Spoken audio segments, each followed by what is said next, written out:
ओम गण गणपते नमः।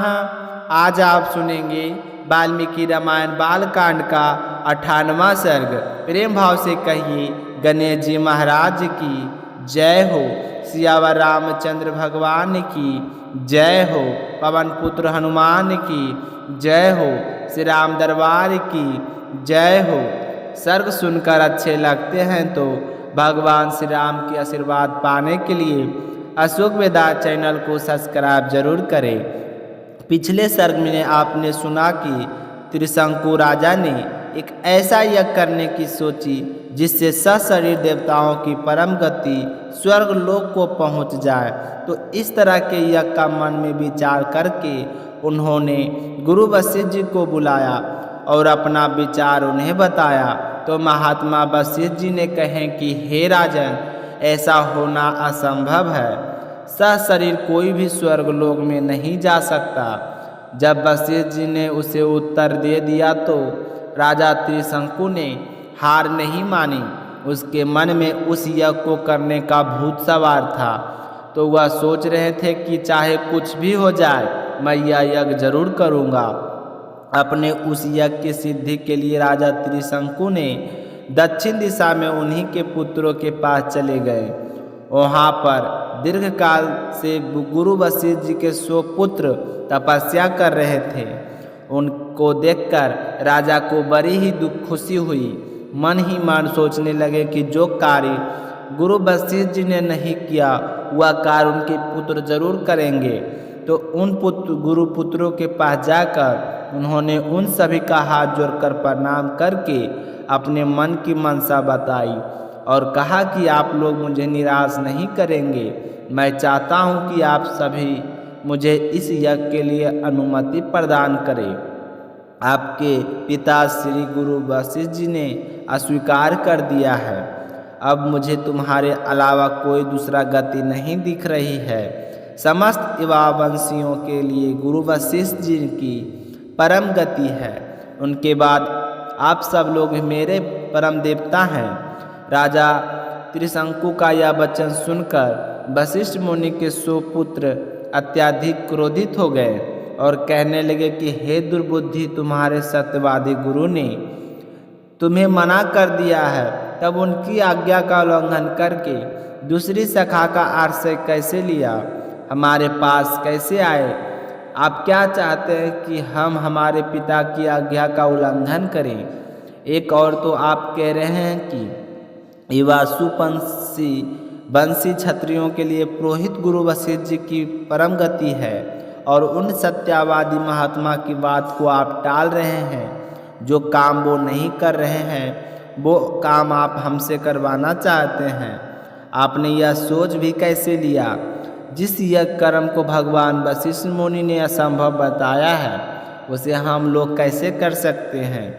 हे राजन, तुम अभी नादान हो, अपने नगर को लौट जाओ। भगवान वशिष्ठ जी तीनों लोगों को यज्ञ कराने में असमर्थ है। हम लोग उनका अपमान कैसे कर सकते हैं?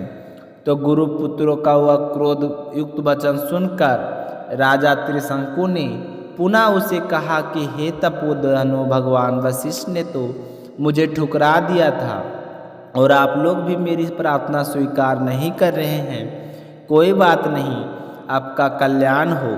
अब मैं किसी दूसरे की शरण में जाऊंगा। तो त्रिशंकु का घोर अभिपूर्ण वचन सुनकर महर्षियों के पुत्रों ने अत्यंत कुपित होकर उन्हें श्राप दे दिया कि अरे जा, तू चंडाल हो जाएगा। ऐसा कहकर वे महात्मा अपने अपने आश्रम में प्रवेश कर गए।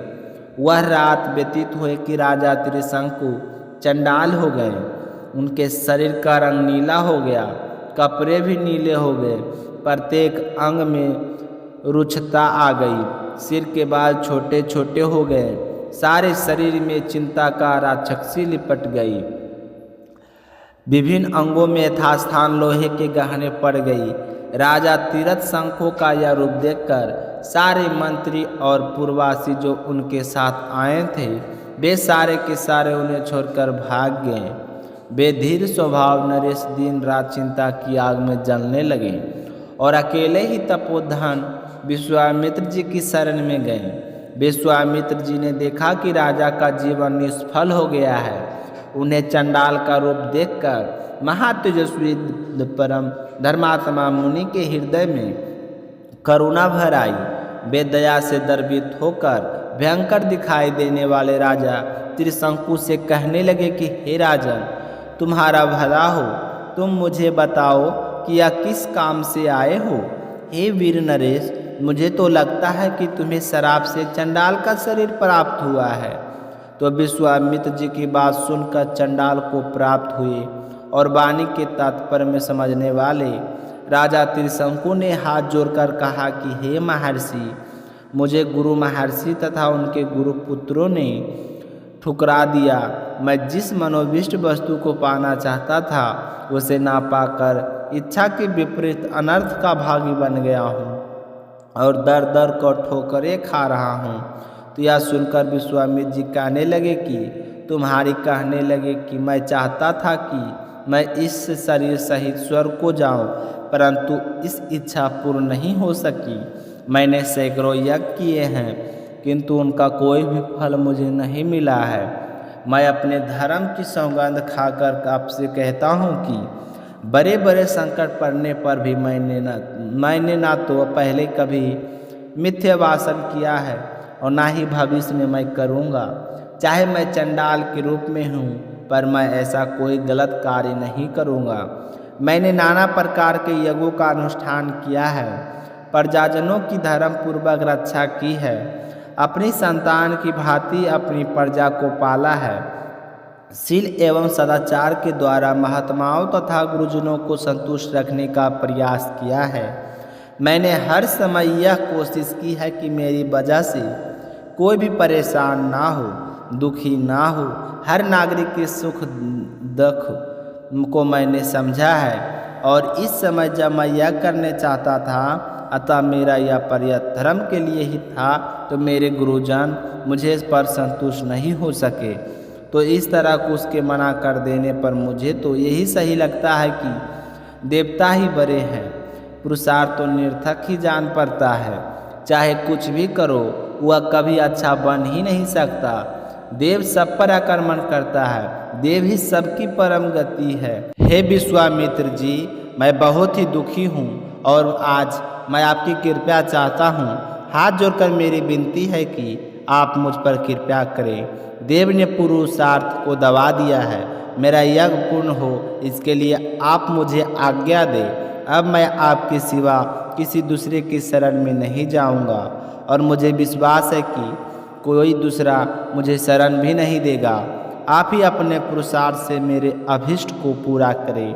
मुझे आशा है कि आप मुझे निराश नहीं करेंगे।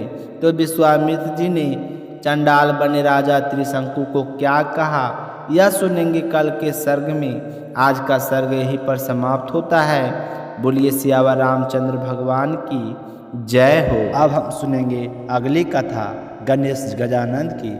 बोलिए गणेश गजानंद की जय हो। क्योंकि कभी भी कथा या अध्याय या सर्ग सुनने के बाद में गणेश जी की कथा अवश्य सुननी चाहिए। तो बोलिए गणेश गजानंद की जय हो। अब सुनेंगे गणेश गजानंद की कहानी। एक समय की बात है, एक छोटा सा लड़का अपनी दादी से हमेशा गणेश जी की कहानियाँ सुनता था। उसकी माँ गणेश जी की परम भक्त थी, तो कहानी सुनते सुनते उसे लगा कि क्यों ना मैं भी गणेश जी से मिलकर आऊँ। और हमारे घर में इतनी गरीबी है, दरिद्रता है, तो गणेश जी से मिलूँगा तो सबके बारे में बताऊँगा, फिर मैं भी धनवान हो जाऊँगा। तो यह सोचकर घर छोड़कर निकल गया। चलते चलते वह घने जंगल में पहुँच गया। तो गणेश जी भगवान सोचने लगे कि इसने तो मेरे नाम से घर छोड़ा है, अगर इसे घर नहीं भेजा तो इस जंगल में तो शेर वगैरह रहते हैं, वह इसे खा जाएंगे और मुझे इस कलयुग में कौन मानेगा। तो यह सोचकर विनायक जी ने बुरे ब्राह्मण का भेष धारण किया और उस लड़के के सामने आए और बोले कि बेटा तू कहाँ जा रहा है। तो वह कहने लगा कि बाबा मैं गणेश जी से मिलने जा रहा हूँ। आपको पता है गणेश जी कितने चमत्कार करते हैं। तो उसकी बात सुनकर बूढ़ा ब्राह्मण कहने लगा कि बेटा मैं भी गणेश जी हूँ, तो मांग क्या मांगता है, परंतु एक ही बार में मांगना, बार बार में कुछ मत मांगना। तो वह लड़का सोचने लगा कि मैं क्या मांगूं। अन्न हो, धन हो, हाथी की सवारी हो, मेरे सुंदर सी पत्नी हो। यह सोचते हुए चुपचाप बैठा रहा। तो गणेश जी तो अंतर्यामी थे, वह सब कुछ समझ गए। वह उस लड़के से कहने लगे कि बेटा, तुमने तो एक बार में सब कुछ मांग लिया, जैसा तुमने मांगा है वैसा ही सब कुछ मिल जाएगा। अब तुम ऐसा करो कि अपने घर जाओ और तुम्हारी दादी, तुम्हारे माँ बाप तुम्हारा इंतज़ार कर रहे हैं। तो आशीर्वाद पाकर वह लड़का खुशी खुशी घर आ गया। घर आकर उसने देखा कि उनका घर झोपड़ी था जो महल हो गया। जैसे उसने अंदर प्रवेश किया तो एक कमरे के अंदर पलंग पर 16 श्रृंगार किए हुए उसकी पत्नी बैठी थी और घर में खूब सारा धन हो गया। तो वह जोर जोर से अपनी दादी और दादी से कहने लगा कि देखो माँ, देखो दादी, मैं कितना धन लेकर आया हूँ। यह सब कुछ गणेश जी भगवान ने दिया है, वह मुझे जंगल में मिले थे। तो यह सुनकर उसके माँ, बाबूजी और दादी माँ बहुत ही खुश हुए। गणेश जी महाराज, जैसा आपने उस भोले शंकर की सुनी वैसी सबकी सुनना। जैसा उस लड़के को धन दिया वैसा सबको देना।